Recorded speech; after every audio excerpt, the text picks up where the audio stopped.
ಕಾರ್ಯಕ್ರಮವನ್ನು ಶುರು ಮಾಡಿ ಎಷ್ಟು ವರ್ಷ ಆಗಿದೆ ನಮಗೆ ಗೊತ್ತಿಲ್ಲ. ಸೊ ಇವತ್ತು ಸಭೆಯಲ್ಲಿ ಮೊದಲನೇ ಪ್ರಶ್ನೆ, ನೀವು ABC ಆರಂಭ ಮಾಡಿದ ಯಾವಾಗ? ಅಂದ್ರೆ ಅವುಗಳ ಏನು ರಿಪ್ರೊಡಕ್ಷನ್ ಅನ್ನ ಕಂಟ್ರೋಲ್ ಮಾಡೋ ಕಾರ್ಯಕ್ರಮ ಆರಂಭ ಮಾಡಿದ್ದು ಯಾವಾಗ, ಯಾವ ವರ್ಷ? ಅಲ್ಲಿಂದ ಈ 26ನೇ ಇಸ್ವಿವರೆಗೆ ಎಷ್ಟು ದುಡ್ಡು ಖರ್ಚು ಮಾಡಿದ್ದೀರಾ? ನಿಮ್ಮ ರೆಕಾರ್ಡ್ ಪ್ರಕಾರ ಎಷ್ಟು ಇಲ್ಲಿವರೆಗೂ ನಾಯಿಗಳಿಗೆ ನೀವು ಅವುಗಳ ಸಂತಾನ ಹರಣ ಚಿಕಿತ್ಸೆಯನ್ನ ಮಾಡಿದ್ದೀರಿ? ನೀವು ದಾಖಲೆಯಲ್ಲಿ ಹೇಳುವಷ್ಟು ಸಂತಾನ ಹರಣ ಚಿಕಿತ್ಸೆ ಮಾಡಿದ್ದಿದ್ರೆ ಇಷ್ಟೊತ್ತಿಗೆ ಬೀದಿ ನಾಯಿಗಳ ಸಂಖ್ಯೆ ಎಷ್ಟಿರ್ಬೇಕಾಗಿತ್ತು ಬ್ಯಾಂಗ್ಳೂರಲ್ಲಿ? ವಾಸ್ತವದಲ್ಲಿ ಎಷ್ಟಿದೆ? ಹಿಂದೆ ಎಷ್ಟೆಷ್ಟು ವರ್ಷಗಳಲ್ಲಿ, ಯಾವ ವರ್ಷದಲ್ಲಿ ನಾವು ಬೀದಿ ನಾಯಿಗಳ ಗಣತಿಯನ್ನ ಮಾಡಿದ್ದೇವೆ, ಸೆನ್ಸಸ್ ಮಾಡಿದ್ದೇವೆ? ಒಂದು 2-3 ವರ್ಷ ಹಿಂದೆ ಒಂದು ಆಗಿದೆ ಅಂತ ನಾನು ಅನ್ಕೊಳ್ತೇನೆ. 2013ರಲ್ಲಿ ಬಹುಶಃ ಒಂದಾಗಿರ್ಬೋದು, 2023ರಲ್ಲಿ ಒಂದಾಗಿದೆ, 2004-05ರಲ್ಲೂ ಕೂಡ ಆಗಿದೆ.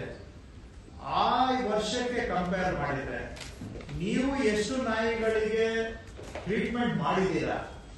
ಅದು ನೀವು ನಿಜವಾಗೂ ಮಾಡಿದ್ರೆ ಇಷ್ಟೊತ್ತಿಗೆ ಡಾಗ್ ಪಾಪ್ಯುಲೇಷನ್, ಬೀದಿ ನಾಯಿ ಸಂಖ್ಯೆ ಎಷ್ಟಾಗಬೇಕಾಗಿತ್ತು? ದುಡ್ಡು ಎಷ್ಟು ಖರ್ಚಾಗಿದೆ? ಎಷ್ಟಕ್ಕೆ ನೀವು ಸಂತಾನ ಮಾಡಿದ್ದೀರಿ ಅಂತ ಲೆಕ್ಕ ಕೊಟ್ಟಿದ್ದೀರಿ?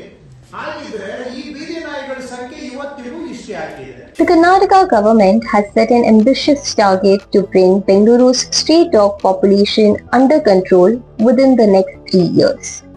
On June 30th, Bengaluru Development Minister Krishna Gowda expressed dissatisfaction over the lack of results despite 42 crore rupees being spent on animal birth control or ABC surgeries over the past 5 years. He directed officials to prepare a comprehensive action plan to conduct 90,000 sterilization surgeries every year, double the current annual capacity of around 45,000 surgeries, with the aim of achieving 100% coverage across the Greater Bengaluru Authority limits within 3 years. Officials said 8.8 lakh dogs have undergone ABC surgeries since 2007, while 3.33 lakh dogs were covered between 2016 and 2023. However, the stray dog population remains high, with estimates showing 2.79 lakh stray dogs in Bengaluru in 2023.